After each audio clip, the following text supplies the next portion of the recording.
Lietuvos priešgaisrinės gelbėjimo tarnybos vadovas Algirdas Bautronis, kuris didvyriškai veikė gesinant garsųjį 2018 metų gaisrą Alytuje. Būtent dėl šio darbo buvo netekę savo pareigų, tačiau, kiek aš žinau, teisybė triumfavo ir pagaliau galime džiaugtis, kad jūs esate ten, kur ir turite būti. Dar kartą paplokime.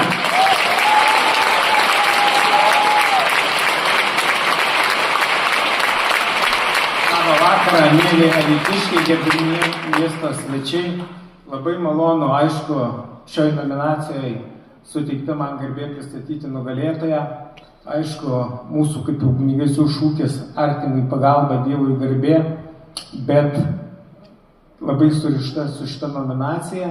Ir džiugu, kad mūsų gimtame Alytuje yra labai daug žmonių su tauria širdimi.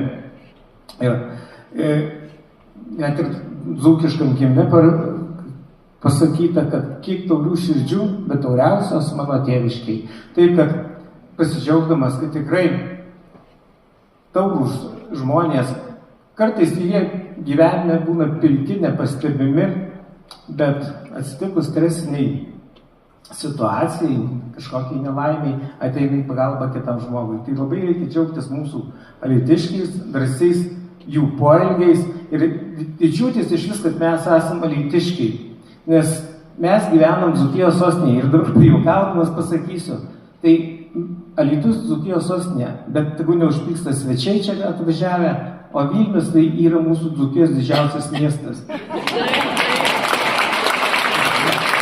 Tai čia, aišku, juoko forma, bet už didvyriškus darbus ir išskirtinius poelgius skelbimas nugalėtojai Eimantas Matusevičius, didžiosios kunigaikštystės Luomo bataliono karys.